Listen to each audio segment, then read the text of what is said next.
When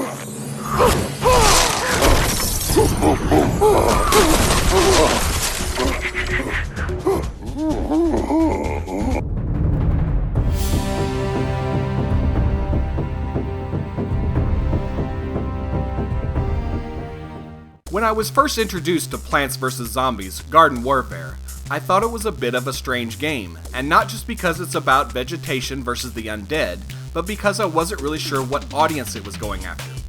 Was it going after the customers who were familiar with the franchise on the mobile devices, or was it looking to snag a Gears of War-like crowd? Or maybe it was focusing on giving parents a middle ground so they could game with their kids without worrying about all the violence and blood. But after getting my hands on it, I found it didn't really matter what group Garden Warfare was trying to focus on, because they went out and made a quality game that just about anyone can get into. It's an all-around, high-quality experience that is a joy to play. Shut up and bring on the food! Don't tell me to shut up, you shut up. Who raised you from a bunch of little seeds? Who fed you all them high-class fertilizers and sat up all night with you when you were sick? Nobody else would have done that for you. Do you think anybody else would have brought you human beings to eat? Plants vs. Zombies Garden Warfare is an online-only, multiplayer, third-person shooter with an absurd premise. You take the sides of the battle as either a plant or a zombie, and each team member has its own set of abilities and attributes to bring to the battle. You can play in 3 basic modes: Team Deathmatch, which sees the first team reaching 50 vanquishes as the victor; Gardens and Graveyards, which, if you've ever played the Battlefield series, you will recognize as Rush; and last but not least, Garden Ops, which is a horde mode where 1 to 4 people try to stave off 11 waves of zombies in an attempt to protect your garden and escape.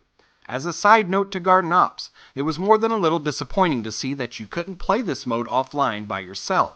If you don't have an internet connection, there is no way to play Plants vs. Zombies Garden Warfare.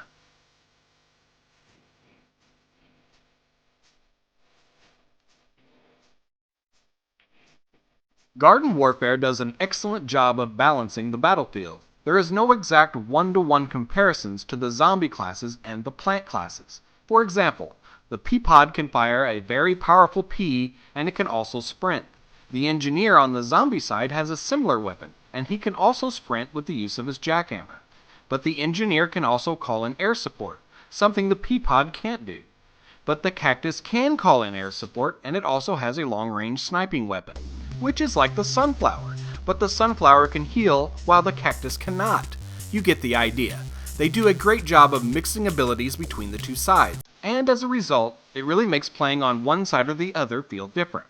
Changing teams and picking classes allows for a variation of play and makes sure that you're never bored.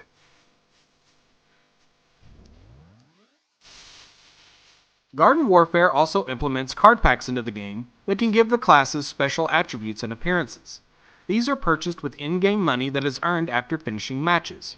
It will be interesting to see what kind of microtransactions, or DLC, PopCap decides to make available in the future. With the Xbox 360 version of the game only retailing at $30, it would be surprising if it's not put into the game soon.